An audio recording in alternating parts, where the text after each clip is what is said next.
حضرت علی کو مولا کہنا ٹھیک ہے، یہ بالکل درست ہے، مولا میں نے دوست ہوتا ہے۔ اللہ کے رسول صلی اللہ علیہ وسلم نے فرمایا، اے علی تیری وجہ سے بہت سے لوگ دوزخ میں داخل ہوں گے اور تیری وجہ سے بہت سے لوگ جنت میں داخل ہوں گے۔ یا رسول اللہ صلی اللہ علیہ وسلم کیسے؟ فرمایا جو تجھ سے بغض رکھیں گے وہ دوزخ میں جائیں گے اور جو تجھ سے محبت رکھیں گے وہ جنت میں جائیں گے۔ تو مولا محبت رکھنے والے کہہ لیتے ہیں علی کو، علی مولا بھی کہتے ہیں کیونکہ مولا میں نے دوست کے ہیں، ہیلپ کرنے والے کے ہیں، مددگار کے ہیں۔ یہاں مراد رب نہیں ہے، مولا میں نے دوست ہے، ہمدرد، غم گسار۔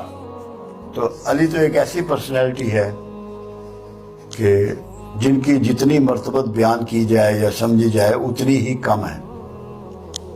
اللہ نے ان کو بہت نوازا ہے، اور جیسے کہ کہا جاتا ہے رسول اللہ صلی اللہ علیہ وسلم حکمت کا شہر ہیں، علم کا شہر ہیں، علی اس کا دروازہ ہے۔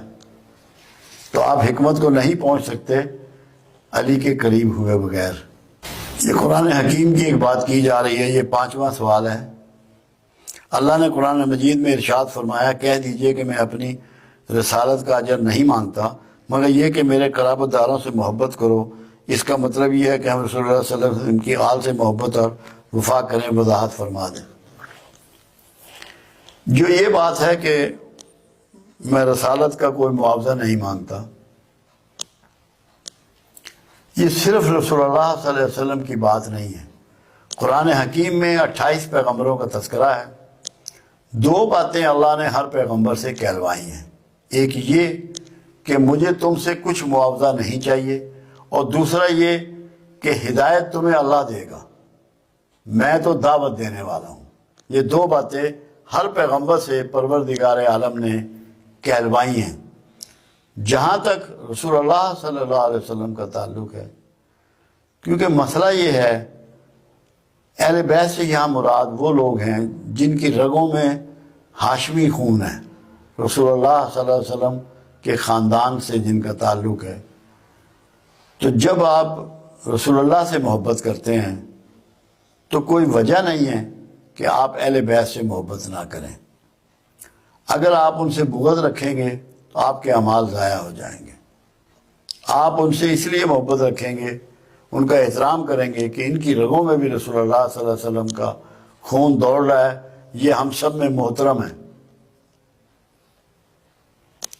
یہ آپ کو ہر حال میں اس کا خیال رکھنا ہے اور اس کو مینٹین کرنا ہے کہ اللہ کے رسول کے قرابت داروں اور اہل بیت کا احترام اپنے اوپر واجب کر لینا ہے۔ اس کی چھوٹی سی مثال سمجھیں۔ حضرت حسن